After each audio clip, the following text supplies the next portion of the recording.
is that he's not a man that you can predict very well. Welcome to Watch Mojo, and today we're counting down our picks for the top 10 moments that defined Jimmy Carter. His dedication to great causes was rooted here in Plains and resonates around the world. For this list, we're ranking the personal and professional moments that have helped define the legacy of former U.S. President Jimmy Carter. For better or for worse, these moments became talking points for many who followed Jimmy Carter's political career and personal achievements. Were you surprised at any of these facts? Let us know in the comments. Number 10. Pardoning draft dodgers. Jimmy Carter took over as the 39th President of the United States on January 20th, 1977. He faced a sharply divided and pessimistic America, burnt out by the Vietnam War and worried about other potential adversaries abroad. And if I can exemplify the correction of some of the defects that have been brought in our government by politicians and not by the people, and help to restore the greatness of this country, then I'd like to do it. Carter attempted to alleviate some of these issues in a number of ways.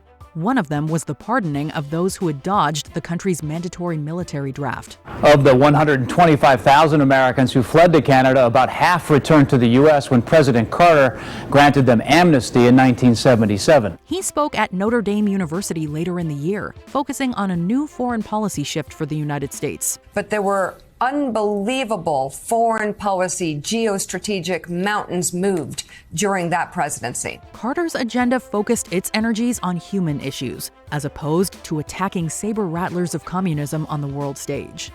Number 9. Strike busting. No presidential career is perfect, nor has any commander-in-chief succeeded at pleasing all of the people all of the time. Just to go to the political problems, he could not unify the Democratic Party.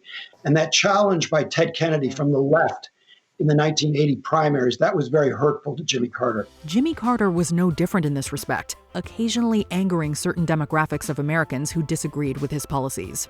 Labor unions in particular were dismayed at Carter's invoking of the Taft-Hartley Act in March of 1978. Hard choices are necessary if we want to avoid consequences that are even worse.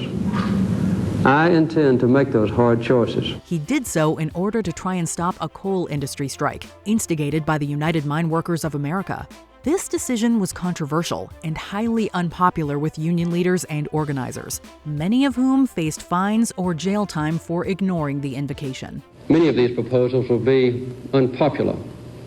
Some will cause you to put up with inconveniences and to make sacrifices. Number 8. The Carter Center.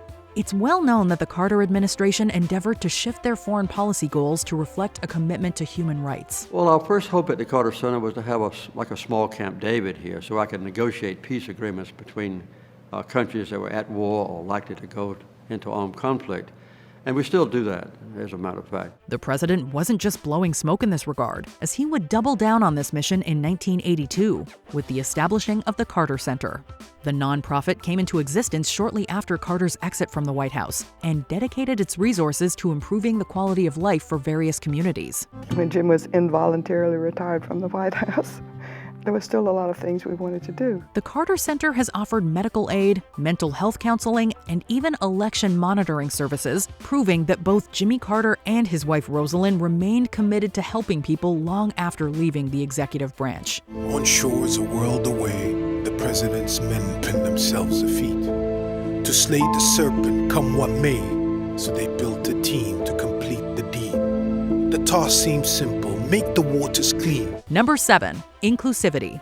Collaborating with the Carter Center wasn't the only time First Lady Rosalind Carter would work alongside her husband. I thought it was necessary for me to know what was going on and why the decisions made and so forth. And so that I could explain to people in the country as I toured around. Jimmy Carter was known for including his wife in cabinet meetings, while also seeking out her counsel as a personal advisor.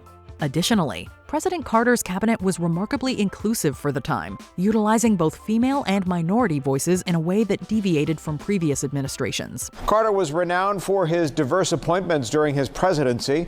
During his time in office, Carter appointed more women and minorities to the federal judiciary than all of his predecessors combined. One of these cabinet members was Andrew Young, the 55th mayor of Atlanta and the first African American to be appointed as the U.S. ambassador to the United Nations. He has no fear of what's coming, that he has You know, he has done his job. After several political controversies, however, Young was asked to step down.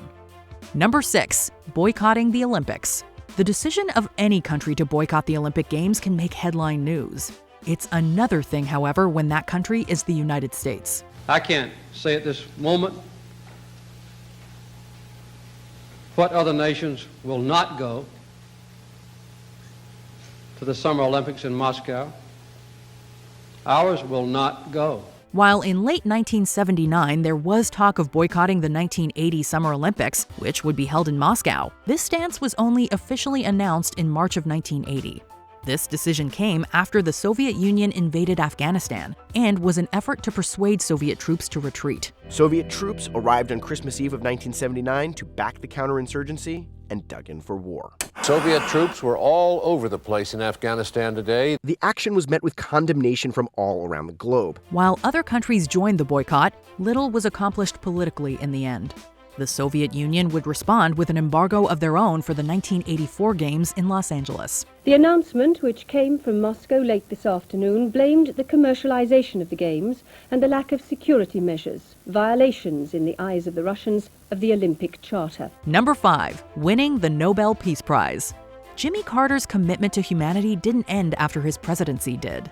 He continued to promote democracy at a global level. I applaud the Inter-Parliamentary Union for coming together to raise public awareness about the first International Day of Democracy and about our collective responsibility to protect the citizens' rights to vote, to be elected, and to participate freely in the public affairs of our country. One such exploit was under President Clinton in an attempt to open productive dialogue with North Korea's Kim Il-sung. And I got reluctant approval from President Bill Clinton. I went over and negotiated with Kim Il-sung successfully, and the United States eventually put that into an official agreement by negotiating in Geneva. Carter also collaborated with Nelson Mandela and visited countries like Darfur, Cyprus, and more on humanitarian missions.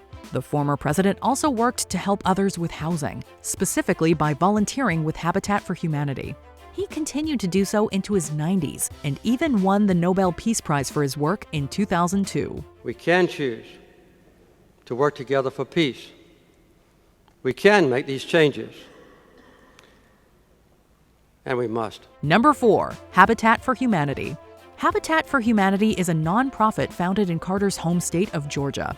His commitment to building homes remained steadfast for decades. I never dreamed at that point that it might become an annual affair that has just enriched our lives in many ways. Where he initially built a relationship with the organization during the 1980s, he continued to foster that relationship throughout his life. He's funny, and he is one hard worker. He's the first one on the site in the morning and very often the last one to leave by the end of the day. A news story from 2019 even demonstrated how a 95-year-old Carter, who had recently suffered from a fall requiring stitches, still made it out to a scheduled Habitat for Humanity appointment. Well, I always put Habitat first, and when I possibly can. We haven't missed a Habitat project in 36 years, so I didn't want to miss this one. This has been special for us. His dedication to improving communities on a local level helped cement him as one of Georgia's most well-known and respected individuals. Number 3, the Malaise speech. Camp David was the site of one of President Carter's greatest achievements, as well as perhaps his greatest misstep. The Camp David Accords were a pair of peace agreements signed by Israeli Prime Minister Menachem Begin and President Anwar Sadat of Egypt, overseen by Jimmy Carter. The resulting deal removed Israeli troops from Sinai, ended hostilities, and opened the Suez Canal to the Israelis. The risks were high, but so was your determination. However, that same setting would also serve as the backdrop for Carter's infamous Malaise speech of 1979. The American people were concerned with rising inflation and the energy crisis, two issues the president addressed with his calling for synthetic fuel alternatives and limiting imported oil. It is a crisis that strikes at the very heart and soul and spirit of our national will. However, there was also a focus on what Carter claimed was a, quote, crisis of confidence and a lack of community. This, coupled with some disliked administrative decisions, set the stage for what would eventually become Carter's downfall. The confidence that we have always had as a people is not simply some romantic dream or a proverb in a dusty book that we read just on the 4th of July. Number 2, the Iran hostage crisis. President Carter would label Iran a, quote, island of stability during a 1977 speech in Tehran. 2 years later, Tehran would be the site of the longest hostage situation in recorded history. The government of Iran must recognize the gravity of the situation which it has itself created and the grave consequences which will result if harm comes to any of the hostages. 52 American diplomats were held at the American embassy for over 440 days, held by Iranian students who saw the U.S. as a key player in undermining the Iranian Revolution. Carter ordered a military operation dubbed Operation Eagle Claw that tried and failed to rescue the hostages. It is an indelible image of American military failure.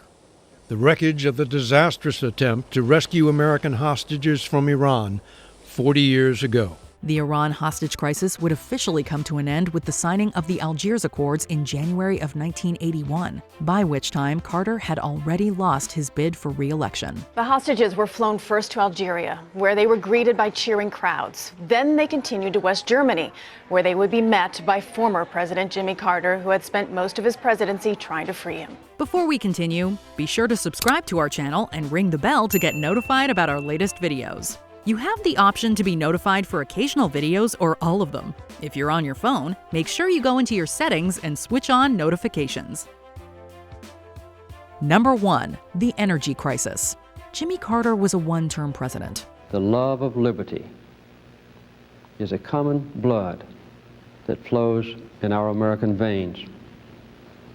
The battle for human rights at home and abroad is far from over. He lost to Ronald Reagan on November 4th, 1980. But this didn't mean that Carter's presidency was in vain. The Department of Energy was established under Carter's watch, as was a cabinet-level Department of Education. However, it's the former that needs support more than ever.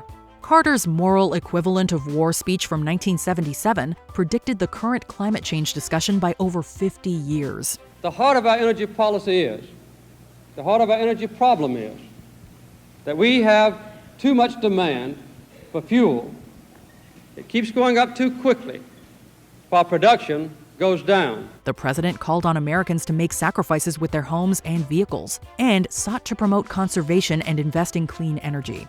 It turned out to be remarkably prescient stuff, but not without controversy. To head off a new crisis, Carter appealed directly to Americans to rally around a new program. All of us must learn to waste less energy. Carter's American constituents were struggling and wanted immediate answers, not long-term energy solutions. Now, however, might be a good time to revisit his idea about creating a more eco-friendly world. Did you enjoy this video? Check out these other clips from WatchMojo, and be sure to subscribe and ring the bell to be notified about our latest videos.